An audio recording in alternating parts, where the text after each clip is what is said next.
ଆସନ୍ତା ଆଗକୁ ଦେଖିବା କଣ କଣ ଅଛି ମାତାଙ୍କ ମନ୍ଦିରରେ। ବହୁତ କିଛି ତ ଅଛି। ଏଠି ଦେଖିପାରୁଥିବ ଏଠି ଆମର ହଂସ ମାନଙ୍କୁ ପୂଜା କରିକି ବଳି ପକାଯାଏ ଏଇ ଜାଗାରେ। ଏଇ ଜାଗାରେ ଆମ ହଂସ ମାନଙ୍କୁ ପୂଜା କରିକି ବଳି ଦିଅନ୍ତି। ଏଇଟା ଏମିତି ପୂଜା କରି ହଂସ ବଳି ପକେଇବେ। ଏଟା ମାତାଙ୍କ ମନ୍ଦିର ଟି ଆରାମ ଦର୍ଶନ କରନ୍ତି।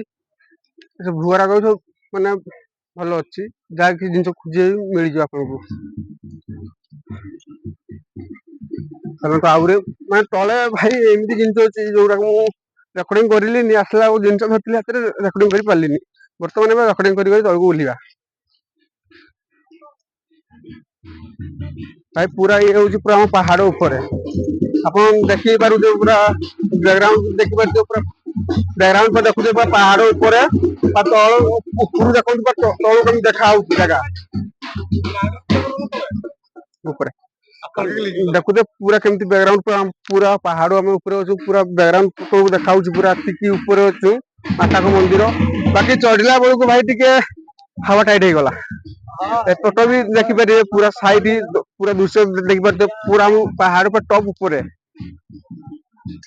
ଯେମିତି ଜାଣୁଥିବେ ଆମର ଭାଇ କପିଳାସ ମନ୍ଦିର କେତିକି ପାହାଚ କେତିକି ଉପରେ ମନ୍ଦିର ଶିବ ମନ୍ଦିର, ମାତାଙ୍କ ମନ୍ଦିର ବି ସେମିତି ସେତିକି ଉପରେ, ପାହାଚ ବି ସେତିକି ସେମ ଆସିବ ଲାଗୁଛି। ଓଡିଶା ଘଟଗାଁ ମା ତାରିଣୀ।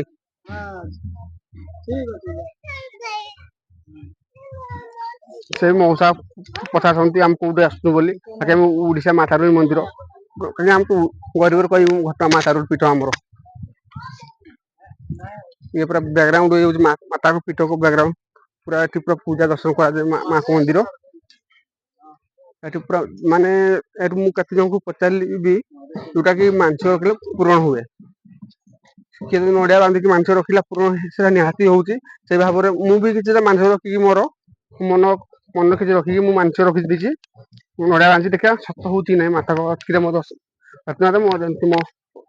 ଜିନିଷ ବି ସତ ହଉ। ବାକି ଆପଣ ଦେଖିବା ଯଦି କେତିକି ମାନେ ମାନସିକ ଜିନିଷ ବନ୍ଧା ହେଇଛି ନଡିଆ ଫଡିଆ କେତେ କି ବନ୍ଧା ହେଇ ଦେଖିପାରୁଥିବେ ପୁରା ବ୍ୟାକଗ୍ରାଉଣ୍ଡ ଦେଖିପାରୁଥିବେ।